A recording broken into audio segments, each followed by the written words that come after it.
If you don't grow, you will never receive any commendation again. So I had a good speech. We had a wonderful time in Harvard, but it's done. It's over. A few hours, I'm done with my final session. It's done. It's over. The inspiration will remain, but my project towards growth, continuity I must progress there. You see that if I camp around all that happened this week in Harvard and I refuse to grow, the failure, my refusal, you see, the bar is always raised. So you will expect more from me the next time you listen to me. You see that? That is the reason why people have godlike expectations over you as a leader. Sometimes you get offended and say, leave me alone, I'm human. Unfortunately, that is a price you have to pay for being ahead. You have taken upon yourself the burden of leadership. That means you must consistently become a worthy inspiration. Nobody should come before you and leave downcast and leave without a healthy challenge to move forward. This was my commitment many years ago. It still remains my commitment. It's impossible for me to talk with you and leave you the way you came. No. The thoughts will challenge your mind, challenge your perspectives, bring an unease within you for growth. And so this is how it is. The next, aside from vision, leaders are great because of their conviction. Write the word conviction down, please. Conviction/persuasion. Leaders are not weak people. They are not afraid of being alone. They are not afraid for standing for what they believe. Let me call a few names and tell me what you think is common between them. Mahatma Gandhi, I would call for those of you who are Nigerians. Nelson Mandela. Oh, fight for freedom. They were all activists. Conviction. Beyond what they did, they were people of conviction.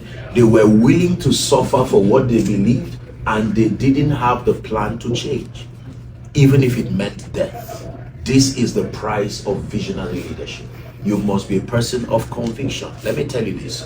Most of the people you lead will not understand what you are doing. So you have to be courageous enough. That's the third key.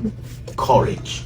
You must be courageous enough to maintain your convictions and not be afraid of being controversial.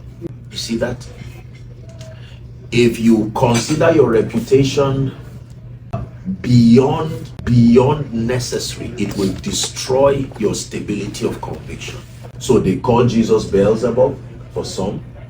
They said he was going to overthrow the government of Herod and Caesar, but he had no pressure to defend himself whatsoever. He made his manifesto clear, whether you believed in him or not. If someone looks at you now and just an example and says you are stupid, what happens to you? Nothing. For most people, especially sadly the upcoming generation, they will cry and go back and say, you mean I'm stupid? This is what you said? This is an intelligent person. But let me tell you what a leader thinks. Okay, well, I know that opinions are the cheapest commodities on earth. It is so cheap, I don't have to waste my time thinking about it. If someone says I'm stupid, stupid people don't lead great people. Stupid people don't build something visionary. Let me give the benefit of doubt. Perhaps the person is just frustrated emotionally. Psychology teaches us that only wounded people wound others. When people try to inflict injury in others, it's a psychological way of looking for healing. And so that orientation just helps you to shrug certain things over and keep moving. Leaders cry, but they do not always cry. They only cry when it's necessary. Jesus wept how many times? Twice. 3 times in fact. 1 as a baby, justifiably so.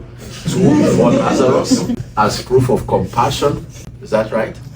And then 3, Jesus wept. What's the third cry? Thank you. He wept over Jerusalem because of ignorance. Jerusalem, Jerusalem, if you had known in this your time the things that pertain unto your peace, but now they are taken away from you. So I've given you 3 keys for visionary leadership. 1, vision. 2, conviction. And 3, courage. You need courage because you are going to be smashing records. You're going to be doing things that have never been done even in your campus. Can I give you one more?